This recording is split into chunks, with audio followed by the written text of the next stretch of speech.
신약성경 갈라디아서 6장 6절에서 7절의 말씀을 우리 함께 봉독하겠습니다. 가르침을 받는 자는 말씀을 가르치는 자와 모든 좋은 것을 함께하라. 스스로 속이지 말라. 하나님은 업신여김을 받지 아니하시나니 사람이 무엇으로 심든지 그대로 거두리라. 아멘. 저는 오늘 여러분과 함께 인생의 멘토를 만나라 하는 제목으로 같이 말씀을 나누겠습니다. 여러분, 인생을 두 번 살아본 사람은 없습니다. 그래서 무엇이든지 처음부터 잘할 수가 없는 거예요. 걸음마도 넘어지면서 배우죠. 자전거를 처음 배울 때 저도 수없이 넘어졌어요. 그리고 나서야 어느 순간부터 중심을 잡기 시작을 하면서 그렇게 굴곡진 길도 제법 잘 넘어가고, 어떤 사람은 제주꾼이 되어서 빠르게 달리는 것은 물론이거니와 자전거 위에서 묘기도 부리는 그런 사람들도 있더라고요. 그러나 이런 제주꾼들도 처음에는 많은 실패를 통해서 배워나갔을 것이 분명합니다. 이렇듯 처음은 누구나 어설프게 시작을 하죠. 시행착오를 겪으면서 조금씩 잘 할 수 있게 되는 법입니다. 인생 역시 누구나 한번 살아가기 때문에 어설픈 것이 당연합니다. 인생을 살면서 우리 주변 모든 것들이 어디에서 왔으며 어디로 가는지 저절로 터져가고 살아가는 사람은 세상에 없어요. 또한 자신의 인생을 어떻게 살아가야 하는지 그 바른 길을 명확하게 알고 스스로 알아서 잘 살아가는 사람도 거의 없습니다. 누군가에게 여기에 대해서 가르쳐주는, 경험을 해본 사람이든지 그 길을 밝히 아는 사람이 나에게 이쪽으로 가면 좋겠다, 저쪽으로 가면 좋겠다 이렇게 가르쳐주고 알려준다고 한다면 인생이 얼마나 큰 힘이 되겠습니까? 나보다 먼저 살았고 또 살고 있으며 나보다 더욱 지혜로운 사람으로 나에게 단소리, 쓴소리, 아까워하지 않고 던져줄 그런 존재가 있다면 우리의 삶은 더 효과적으로 실수와 실패를 줄여 굉장히 성공적인 인생을 살아갈 수가 있을 거라는 이야기입니다. 우리의 삶에는 그런 역할을 해줄 수 있는 사람을 꼭 만나야 하는 것입니다. 신앙생활도 마찬가지예요. 교회 처음 온 사람이 알아서 신앙생활을 잘할 수가 없어요. 먼저 믿은 사람들이 잘 끌어주고, 힘들 때 가서 기도해주고 도와주고, 그리고 함께 울어주고 웃어주고, 그렇게 삶을 나누고 마음을 나누고 길을 함께 걸어갈 때 그들의 삶에 하나님의 귀한 은혜를 점점 깨닫고 물들어가는 은혜가 이루어지게 될 줄로 믿습니다. 그렇게 우리를 좋은 길, 바른 길로 인도해 주는 사람을 멘토라고 합니다. 한번 따라서 해보시죠. 멘토라고 해요. 나에게 어떤 멘토가 있다, 참 좋은 일인 것입니다. 원래 이 멘토라는 말은 고대 그리스에서 시작이 되었습니다.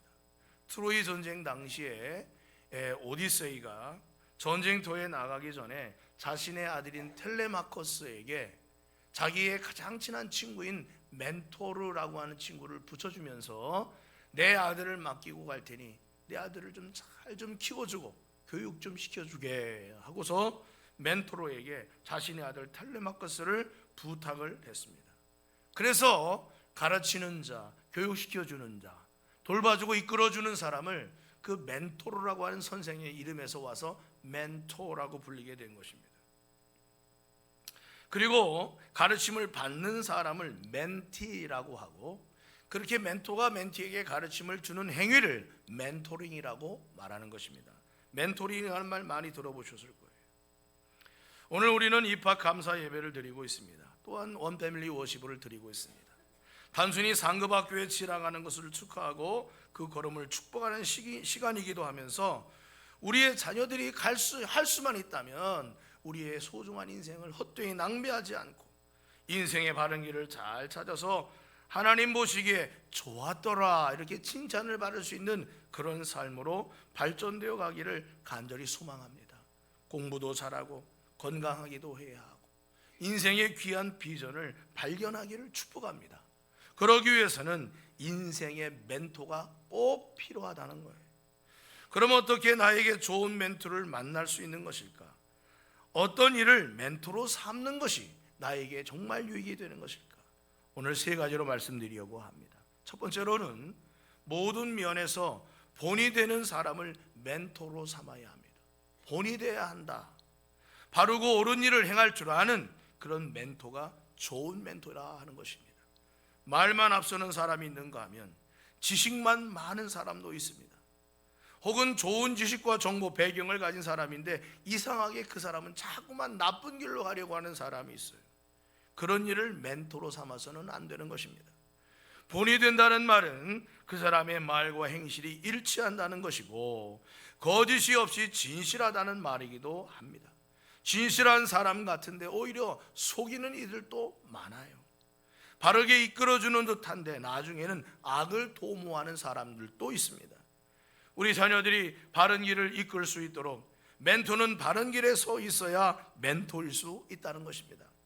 그런 사람을 만난다면 멘토와 같이 여기고 그를 통해 좋은 것을 배울 수 있어야 하는 것입니다. 멘토는 자기가 성공하기 위해 멘티를 이끌어주는 사람이 아니라 멘티를 성공시키기 위하여 자기 자신을 헌신할 수 있는 그런 사람인 것입니다. 세상의 자연 속에서도 보면 희생이 없이 뭔가를 확장시키고 누군가를 세워주는 것은 없다는 사실을 발견하게 되는 것입니다. 그러므로 진정한 멘토란 자기를 성공시키는 사람이 아니라 다른 사람을 성공시키는 사람이 진정한 멘토라고 하는 것입니다. 우리가 마치 운전을 하다 보면은 중간중간에 방향지시등이 있어요. 이쪽으로 가세요. 저쪽은 어디입니다. 왼쪽으로 가면 어디 공주가 나오고 오른쪽으로 가면 부여가 나옵니다. 여기는 30km 넘어가면 안 됩니다. 이쪽으로는 좌회전이 금지되어 있습니다. 이렇게 방향지시등이 있어요. 그러니까 마치 우리 인생에 방향지시등과 같은 역할을 해주는 사람이 바로 멘토라는 것입니다. 멘토는 답을 알려주는 사람이 아니라 마치 방향지시등처럼 질문을 던져주는 사람이 되어야 한다는 거예요. 답을 알려주는 사람이 멘토가 아니라 답을 찾아갈 수 있도록, 멘티가 답을 찾아갈 수 있도록 방향지시등처럼 질문을 던져야 하는데 예수님도 그와 같은 방법을 사용하셨다는 것입니다. 마태복음 16장 13절 이하에 보면은 예수께서 필립보 가이사랴 지방에 이르러 제자들에게 물었습니다. 사람들이 나를 누구라 하느냐? 이르되 더러는 세례 요한, 더러는 엘리야, 어떤 사람은 예레미야 혹은 선지자 중에 한 분이 아니냐, 이렇게 얘기를 합니다. 그랬더니 주님이 또다시 물으셨어요. 이르시되 너희는 나를 누구라 하느냐? 너희는 나를 누구라 하느냐? 다른 사람이 나를 누구라 하더냐? 그 질문에서 이번엔 두 번째로 너희는 나를 누구라고 생각하느냐? 이렇게 물으셨어요. 그때 베드로가 말합니다. 주는 그리스도시요 살아계신 하나님의 아들이십니다 라고 고백을 한 거예요. 이처럼 주님도 답을 알려주기보다는 답을 찾을 수 있도록 보여주시고 역사해 주시는 좋은 멘토셨다는 이야기인 것입니다. 두 번째로 좋은 멘토는 단순한 지식 전달, 정보 전달, 경험 전달을 잘하는 사람이 아니라 멘티를 사랑함으로 이끌어줘야 좋은 멘토라고 하는 것입니다. 요한복음 10장 11절 이하에 보면은 나는 선한 목자라 양들을 위하여 목숨을 버리거니와 삭구는 목자가 아니요 양도 제 양이 아니라 이리가 오는 것을 보면 양을 버리고 달아나나니 이리가 양을 물어가고 또 해치느니라.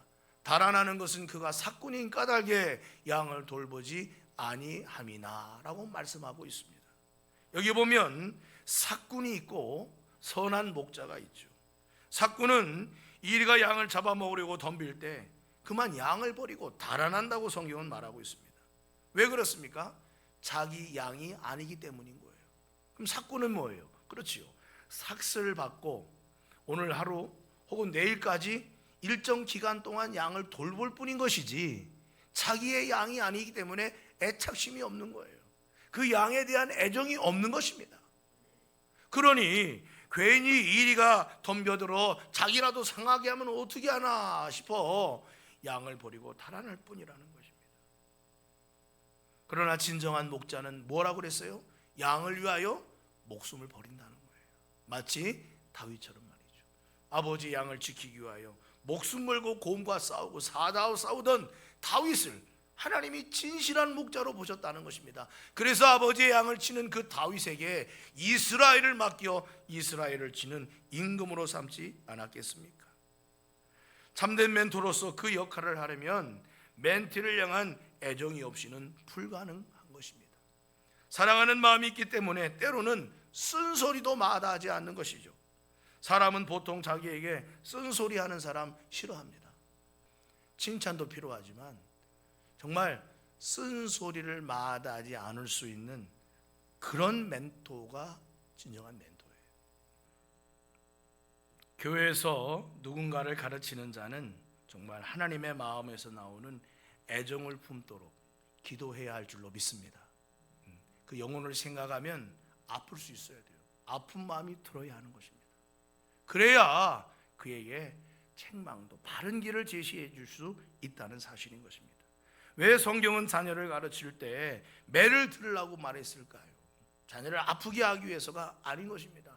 매를 들어 그 아이가 바른 길을 깨닫고 걸어갈 수가 있다면 매가 문제가 아니라 오히려 그것이 그 아이에게 유익이 되는 것입니다. 사랑이 없이 울리는 것은 꽹과리처럼 시끄러울 뿐이라고 고린도전서 13장에 말씀했어요. 책망이 없는 가르침은 애정이 없는 가르침인 것입니다. 책망받는 걸 싫어하면 성장하기를 싫어하는 거나 마찬가지인 것입니다. 그러므로 우리 학생들이요, 이제 상급학교에 진학해서 공부할 때 혹여라도 나에게 쓴소리라는 선생님이 계시다면 저 선생님 좋은 선생님이다 생각하고 그 쓴소리를 달게 받을 줄 아는 그런 아름답고 복된 마음을 갖기를 주의 이름으로 간절히 축원합니다. 물론 칭찬은 더욱 중요하죠. 마지막 세 번째로 좋은 멘토는 어떤 멘토냐? 소통하는 멘토라고 말할 수 있습니다.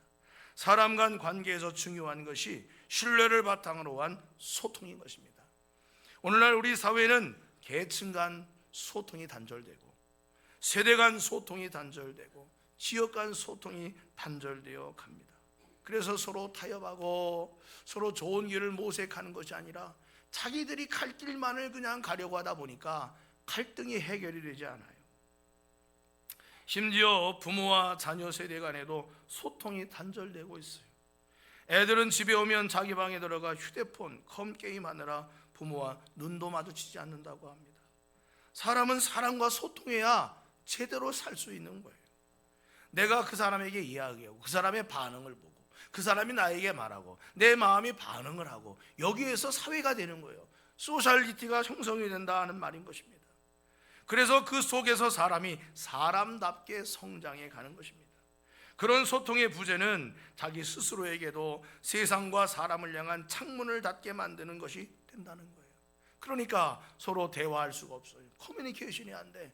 자기가 생각하는 것만을 찾아서 가니까 세상에 이러한 부조와 부조리들이 수없이 생겨나게 된다는 것입니다. 예수님은 제자들과 함께 하셨습니다. 함께 먹고 함께 마시고 함께 자고 함께 움직이고 함께 배를 타고 함께 기도하고 항상 주님은 함께 하셨어요. 수업 시간에만 따로 온 것이 아니에요. 항상 살아가는 모든 삶에 함께 했어요. 제자들은 그 주님을 따라 배도 버려두고 물고기 잡는 그물도 버려두고 예수님을 쫓아다니며 주님과 함께 했다는 것입니다. 나중에 주님께서 부활 승천하신 후에 제자들은 예수님께서 하셨던 말씀, 주님이 일으키셨던 기적들을 생생하게 기억했습니다. 그래서 우리에게 복음서를 기록해 남겨놓을 수 있었다는 사실입니다. 소통이 뭐냐? 기억이 되는 거예요. 이사야 1장 18절 말씀해 보니까 우리 다 같이 한번 읽어보도록 하겠습니다. 시작. 여호와께서 말씀하시되 우리가 서로 변론하자. 너희 죄가 주홍 같을지라도 눈과 같이 이어질 것이요 진홍같이 붉을지라도 양털같이 되리라.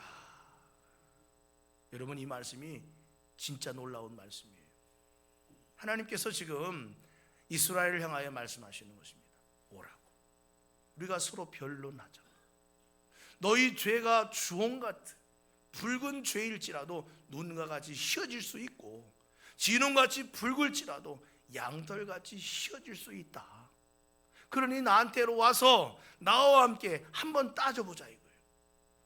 너희 죄가 도대체 무슨 죄인지, 왜 그런 죄를 범하고 사는지, 하나님은 어떻게 너희의 죄를 용서하시기 위하여 준비를 해주셨는지, 내가 그런 것들을 상세하게 너희한테 얘기해 줄 테니까 너희도 너희의 고통과 아픔을 나한테 하소연하고, 나도 너희에게 하고 싶은 말을 하면서 우리 함께 서로 이야기를 좀 나눠보자. 하나님이 먼저 죄를 저지르고 하나님을 향하여 등진 인간들을 향하여 말씀하고 있다 이거예요. 오히려 사람들이 하나님 앞에 아이고 하나님 제가 죄인입니다, 제 잘못을 용서해 주세요, 어떻게 내 죄를 용서해 주실 수 있는 방법이 없겠습니까? 하고 하나님을 찾아가야 할 판인데, 하나님이 먼저 오라고 부르고 계시다는 사실인 것입니다. 하나님이 이런 긍휼과 자비, 넓은 마음이 바로 죄인 된 어리석은 이스라엘 향하여 내미시는 사랑의 손길, 소통의 손길이라는 것입니다. 오늘도 하나님은 마찬가지예요. 저와 여러분을 향하여 항상 마음문을 열어놓고 기다리고 계시다 이거예요. 언제쯤 내 사랑하는 아들이 돌아오고 내 사랑하는 딸이 내 곁으로 돌아올까 하고 기다리고 계시는, 마치 탕자, 집을 나간 탕자를 기다리는 아버지의 마음처럼 하나님은 그와 같다는 것입니다. 어떤 스승은 너는 내가 2번 다시 보지 않을 거야, 당장 나가, 나는 너 같은 제자 준 적 없다, 그렇게 절교하는 스승도 혹 있을 수 있겠죠. 그러나 참된 스승은 먼저 손 내밀고 소통하는 자라는 사실인 것입니다. 여러분 헬렌 켈러라고 아시죠? 헬렌 켈러의 이야기 중에서 설리반이라고 하는 선생님이 세상을 향하여 눈만 다치고 귀만 다치고 목소리만 다친 것이 아니라 마음이 다치고 영혼이 다친 이 헬렌 켈러를 향하여 다가설 때 설리반 본인도 몸에 장애를 가지고 있었기 때문에 그 헬렌 켈러의 마음을 10분 이해할 수가 있었습니다. 그리고 그를 삼중고의 성인으로 불리기까지 사랑으로 지도하고 이끌어 주었다는 것입니다. 진정한 멘토와 멘티의 관계가 이와 같다면 그 인생은 가장 복되고 귀할 수 있다는 사실을 우리에게 성공적으로 보여준 사례라고 할 수 있습니다. 오늘날 스승의 권위가 무너져가는 세상입니다. 학교의 스승은 물론이거니와 인생의 스승조차 두지 않으려는 세상입니다. 다시 말하면 가르침 받는 것을 거부하는 세상이라 이거예요. 내 고집대로, 내가 원하는 대로, 내가 터득한 지식대로 살아가면 되지 누가 감히 나를 가르칠 것인가. 여러분, 이것은 교만한 마음인 것입니다. 사람은 세상에서 서두에서 말씀드렸듯 처음부터 잘 살 수 있는 사람이 없어요.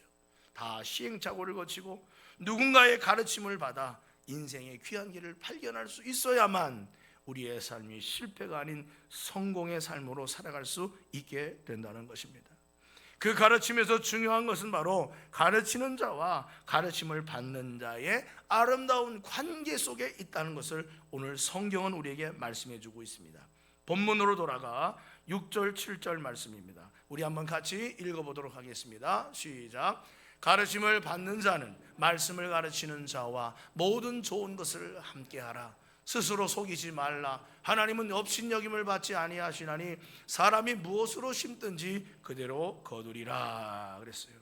여기 보면은 모든 좋은 것을 함께하라 할 때 함께하라는 말이 코이노네이토라고 하는 헬라어입니다. 원형은 코이노네오라는 말로 쓸 것을 공급하다, 신령한 것을 나누어 갖다, 일에 참여하다라는 뜻을 가지고 있어요. 그러니까 말씀을 가르침을 받는 자는 말씀을 가르치는 자와 신앙의 멘토와 함께 나누고 함께 기뻐하고 함께 즐거워하고 함께 협력하고 열심히 함께 믿으라는 뜻으로 해석할 수가 있다는 것입니다. 물질적인 지원으로 공급할 뿐만 아니라 가르치는 자의 선한 사역에 참여하고 또한 신령한 것을 함께 나누고 그 은혜 속에서 함께 공유하면서 살아가는 삶이 반드시 필요하다는 것입니다. 좋은 것을 함께 공유하지 않는다면 진정한 소통이 어떻게 이루어지겠습니까? 갈라디아 교회에서 바울이 이 교회를 세우고 떠난 후에 따로 평신도 중에 말씀을 전하는 사역자를 세웠어요. 그리고 그를 통해 하나님의 말씀을 가르치도록 했습니다. 그런데 사람들이 생각할 때에 사도 바울이 아닌데 네가 왜 가르치느냐, 사도 바울이 아닌데 너는 아니다 라는 식으로 말씀을 가르치는 그 세워진 사람을 비난하고 힐난하고 존중하지 않고 말씀의 거룩한 사명을 잘 감당할 수 있도록 보필하지 않았기 때문에 갈라디아 교회의 신앙이 무너져가고 있었다 이 말입니다. 여러분, 하나님이 우리에게 직접 나타나셔서 말씀을 하신다면 그 하나님의 음성과 하나님의 스케일을 우리가 감당할 수가 없어요. 그래서 하나님은 모세를 세우셨고 선지자들을 세우셨고 12제자를 세우셨고 복음 전파자들을 세우셨고 목사와 교사들을 세우셔서 하나님의 말씀을 대언할 수 있도록 해 주었다는 사실을 잊지 말아야 합니다. 그러므로 가르치는 그 가르침을 받는 자, 가르치는 자를 존중하고 귀하게 여길 줄 아는 마음을 가질수록 그를 통해서 전파되는 말씀이 나에게 유익이 되면 되었지 불이익이 될 수는 없다는 사실인 것입니다. 반대로 말씀을 가르치고 나에게 좋은 교훈을 주는 사람을 향하여 무시하고 존중하는 마음이 사라지는 순간 그가 전하는 말 또한 내 귀에 내 마음에 들리고 들어올 수가 없다는 사실인 것입니다. 그러므로 우리의 자녀들이 학교에서 선생님을 귀하게 여기고 또 교회 학교 교사들, 교회에서 말씀을 가르쳐주는 선생님, 목사들을 귀하게 여길 수 있는 마음을 가지는 것은 가르침을 받는 본인 스스로에게 더욱 유익하고 복되는 것을 제공해 준다는 사실을 우리가 잊어서는 안 되겠습니다. 사랑하는 성도 여러분이요, 우리 인생의 가장 소중한 멘토는 누구이겠습니까? 물론 나에게 귀한 가르침을 주는 스승이나 교사나 선생님도 되겠지만 무엇보다 아까 말씀드린 선한 목자이신 예수 그리스도가 저와 여러분의 인생의 가장 귀한 멘토라는 사실을 잊지 말고 기억하시기를 주의 이름으로 간절히 축원합니다.